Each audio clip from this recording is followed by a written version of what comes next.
रायगड महाराष्ट्रासह देश विदेशातील ताज्या बातम्या पाहण्यासाठी मॅक्स इंडिया लाईव्ह चॅनलला सबस्क्राइब करा आणि बेल आयकॉन दाबायला विसरू नका।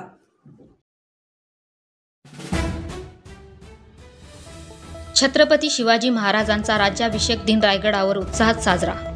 शिवसृष्टी निर्मितीसाठी शासनाकडून सर्वतोपरी सहाय्य, उपमुख्यमंत्री एकनाथ शिंदे। छत्रपती शिवाजी महाराजांच्या विचार व आचार आदर्श मानून राज्य सरकारची वाटचाल सुरू आहे। पाचाड येथे छत्रपती शिवाजी महाराजांच्या जीवन कार्याची माहिती देणारी भव्य दिव्य शिवसृष्टी उभारली जाणार असून त्यासाठी सरकारकडून सर्व प्रकारची मदत केली जाईल अशी ग्वाही उपमुख्यमंत्री एकनाथ शिंदे यांनी दिली। युग पुरुष छत्रपती शिवाजी महाराजांचा तिथीनुसार 352वा राज्याभिषेक दिन सोहळा आज ज्येष्ठ शुद्ध त्रयोदशीच्या दिवशी दुर्गराज रायगडावर मोठ्या उत्साहात पार पडला। त्यावेळी ते बोलत होते।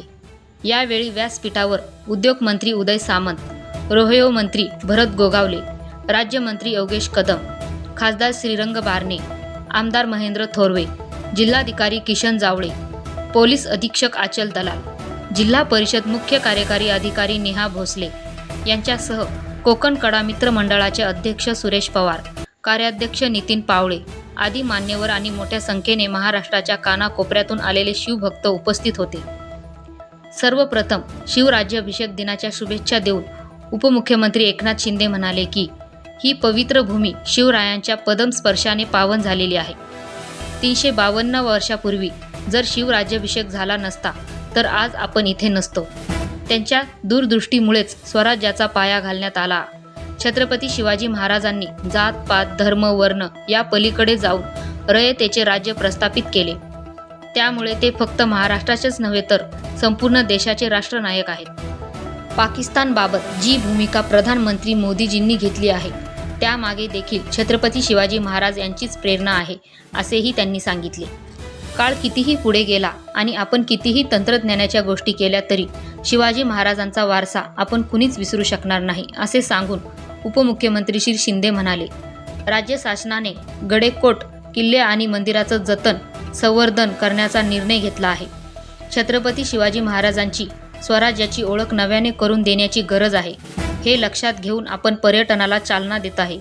त्यासाठी भारत गौरव यात्रेच्या माध्यमातून छत्रपती शिवाजी महाराज सर्किट ट्रेन सुरू केली असल्याची माहिती त्यांनी यावेळी दिली। मुख्यमंत्री देवेंद्र फडणवीस यांनी या ट्रेनला आज हिरवा कंदील दाखवला असून या विशेष रेल्वेच्या माध्यमातून नागरिकांना ऐतिहासिक किल्ले आणि गडकोट पाहता येणार आहेत असेही त्यांनी यावेळी सांगितले। कार्यक्रमाच्या प्रारंभी प्रास्ताविक करताना राज्याचे रोहयो मंत्री भरत गोगावले यांनी पेहलगाम येथे झालेल्या दहशतवादी हल्ल्यातील ऑपरेशन सिंदूरमध्ये सहभागी वीर सैनिकांना मानवंदना दिली। त्यांनी शिवसृष्टीसाठी सरकारने मंजूर केलेल्या 50 कोटी रुपयांच्या निधीबाबत आराखडा तयार असून लवकरच काम सुरू होणार असल्याची माहिती दिली। वारा पाऊस ऊन याची तमा न बाळगता स्वखर्चाने रायगडावर येऊन 2 दिवस सतत सेवा करणाऱ्या या सर्व शिवभक्तांचे त्यांनी आभार मानले। शिवराज्याभिषेक सोहळ्यात प्रथम छत्रपती शिवाजी महाराजांना रायगड पोलीस दलाच्या वतीने शासकीय मानवंदना देण्यात आली। या सोहळ्याच्या निमित्ताने विविध शाहिरी कार्यक्रम, लोकनृत्य, उद्योगकला सादरीकरणे आणि मैदानी खेळाचे प्रात्यक्षिक यामुळे रायगडावर शिवकाल अनुभवण्याचा अद्वितीय क्षण उपस्थितांना लाभला। Dhammasheel Sawant, news bureau, Raigad.